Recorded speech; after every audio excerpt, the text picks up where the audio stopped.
Hello and welcome, I am Shifty and I'm going to tell you about the 5 most common problems players make in Overwatch that are holding you back from the SR gains that you desire.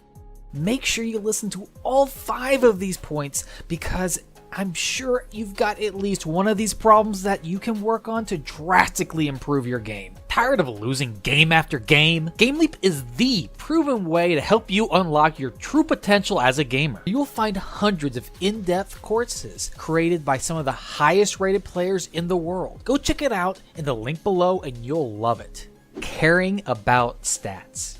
Now let me be absolutely clear about this. Stats do not matter when it comes to Overwatch at all, period. Here's a fun little history fact for you. When Blizzard was coming up with a way of how to display stats, they originally had something that was more standard to first-person shooter games. However, in their testing, they found that more information that players had about their teammates, the more toxic they were towards them. And another problem was that the typical stats that players cared about for these types of games, like kill-death ratio, damage done, etc., weren't exactly indicative to how a lot of the heroes in Overwatch were meant to be played and excel. So imagine that. People being even more toxic than they currently are because they thought they were justified since they had your exact stats on hand. So they designed this in a way so for the medal system that we currently have in place. So it only shows that your current stats personally and a medal relative to how you are ranked within that category compared to the rest of your team. This system is purposely vague to discourage you from using statistics to cast blame on your teammates. And as you and I both know, that hasn't stopped players one bit from trying anyway. You have no idea of how wide the gap is between the different medal systems, and the gap between gold and bronze damage or healing could be just a few hundred points away. But you'll still have people thinking that their team is slacking because they think that X hero should be ahead of Y hero in that stat. There are some stats that are even downright misleading. The worst offender's eliminations,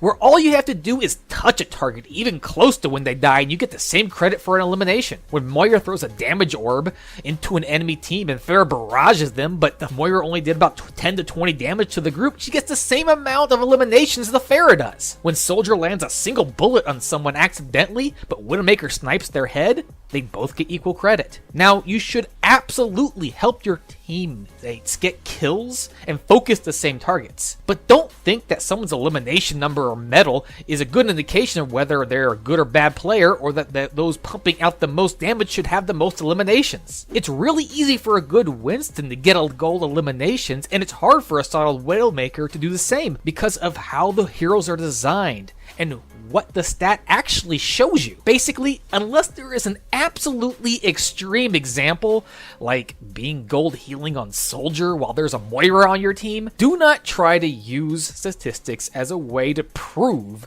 that someone on your team is a bad player or underperforming. You're probably wrong. And while some stats can be used for personal improvement, like hook percentage on Roadhog or crit percentage on McCree or Widowmaker, try not to rely on them too much to determine whether or not you're playing well, because there are a lot more factors that these stats don't cover. For example, how much of these stats are you racking up and accruing when your team has already lost a fight and it doesn't really matter? Ultimately, the only stats that really matter in Overwatch are the number of team fights won and lost, the progress of the objectives on the map, and ultimately whether you win or lose. It doesn't matter if you killed 4 or simply enabled your teammate to pop off and killed 0 yourself. What matters is, did you win the team fight? Did you add progression on the objective or deny the objective as necessary?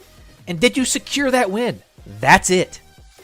Another problem that players have that is far too common is that they put way too much focus on mechanical skill. Now, don't get me wrong, mechanical skill can be very important, especially for heroes like Widowmaker, McCree, Genji, and others. However, after helping hundreds and hundreds of players improve, it's absolutely clear to me that almost all of you put way too much focus on mechanical skill compared to the other problems that you are neglecting. To give a baseball example, it's like someone wanting to become a baseball player, but their fielding isn't great. They can't tell a ball from a strike, they can't hit the ball, their arm is absolutely inaccurate, but they are obsessed with throwing as hard as they can. They've got much bigger and easier to fix problems than throwing really, really hard, but they either just don't care or they don't understand how being able to throw 100 miles an hour won't solve all their other problems. That's what it feels like most of the time when someone comes to me and asking me, how can I click on heads better? But they have terrible positioning, terrible game sense, bad team play, no communication, poor hero choice, bad map understanding, team dynamic, etc. And it's so common to see players give 80% of their effort into aim trainers or playing Osu and almost no attention to the flaws they are actually making that actually turns out to be losing their games. Mechanical skill is one of the most difficult and slowest things to improve, while having some of the least impact in your ability to win games in Overwatch. You can have a bad to mediocre mechanics and easily be a masters and above player. There are tons of them, but only if you acknowledge, understand, and work towards all aspects of your flaws and the fundamentals of the game. Decision making, game knowledge, teamwork, and communication all trump mechanical skill every single time. Make sure you don't forget to focus on improving those aspects as much as your mechanics. Now we have working with team compositions. Now repeat after me. You do not need 2-2-2. That's right.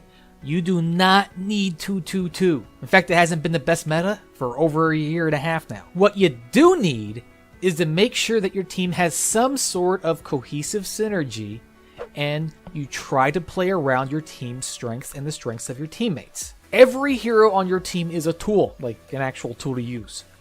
And every ability they bring is also a tool. You are not limited by just what you can do, but what your entire team can do. For example, Lucio can make a super fast Reaper, D.Va can help Winston sit on any sniper, Ana can turn Reinhardt into an unstoppable electric juggernaut of death that will peel off the corpses of the enemy team when he's pushing the payload through their checkpoint. Point is, you need to think about how your heroes can synergize with each other, and how they can counter the enemy team. Does your team have a McCree, Soldier, Hanzo, Ana, and Zenyatta? Does the enemy team have a brawly composition with Reinhardt and Zarya? Is it your time to choose what hero to pick? Well, you can't just choose a Roadhog and actually think you're doing your job to help your team win because you chose a hero that Blizzard put under the classification of a tank. Roadhog isn't a tank. He's a big fat Reaper with a hook. Now he's a good hero, especially paired with the shield tank, but his toolkit isn't what your team needs in this situation, and you probably know that.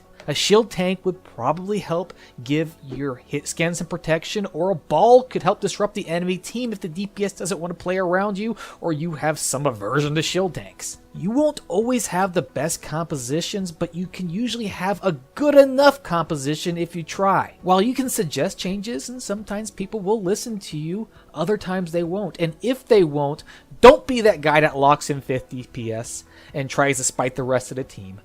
You might win 10% of your games like that, but you're shooting yourself in the foot. Don't be the guy who picks D.Va knowing full well that you can't do anything in this situation as D.Va unless someone else swaps to a tank to support you. Try to work with what you have. Be creative with what you have. Use the tools you were given this match. You might want a hammer, a pickaxe, and some glue to fix this problem the enemy team is presenting to you. And solo queue gives you 3 rusty pairs of scissors and a lemon. Well, it might not end up being the best tasting lemonade, but it's time to make Cave Johnson proud.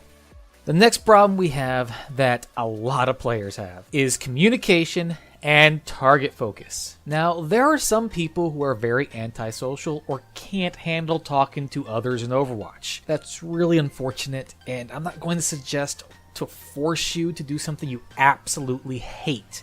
However, everybody needs to understand that Overwatch is a team game, and the only way your team is going to be on the same page is through communication. This is not a game you're meant to solve every problem by yourself. You need your team's help, and they need you. The best way to coordinate teamwork is if everyone is on the same page. Reinhardt needs to tell his team which way he wants everybody to go so that there's less of a chance for the team splitting up.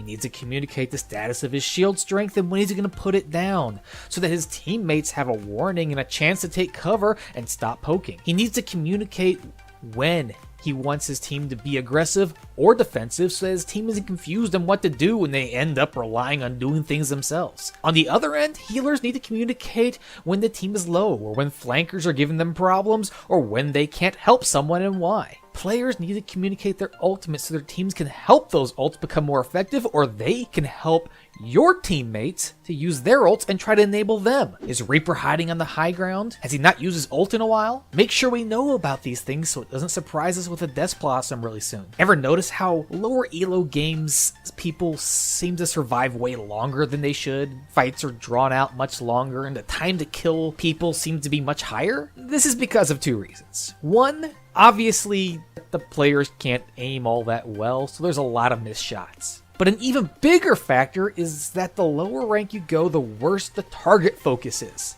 And target focus can be improved at any rank very quickly. All it takes is for someone to call out a target for everyone to focus on and make sure that your team can actually attack it. Split DPS is generally bad DPS. And while some heroes like Widowmaker can get picks by herself, the vast majority cannot. And it's always better to have multiple people shoot the same target than 3 different 1v1s. Imagine every time you tried to kill someone, got to about under a quarter of their health, and then they got away or killed you. All you needed was one other person to put any damage on that target you attacked, and it would have gone the absolutely other way. Stop relying on chance for that to happen. Make it happen by communicating to your team on who to focus on. Don't take a fair fight, take a 2 vs 1. Now you need to make sure your team can attack that target. Telling your team to focus on a Widowmaker, but no one can actually reach her isn't a great target focus. Might need a team change in some sort of hero. But telling your team to focus on a Mercy when she's flying into the middle of your team while trying to heal someone? Yeah, that's a good target focus. Make sure she gets punished for that. Target focus is the #1 thing that Plat players and below absolutely suck at. And it's honestly not that great at Diamond and above either. If you ever get someone that's rude to you, or tells you talk too much, or anything like that, mute them, block them, and continue. They are a vocal minority, and make sure you continue to do your best to help your team win. Remember, you do not need your entire team to listen to you to make communication and target focus effective. Just 1 to 2 people on the same page as you can greatly increase your team's effectiveness. The absolutely #1 thing holding players back from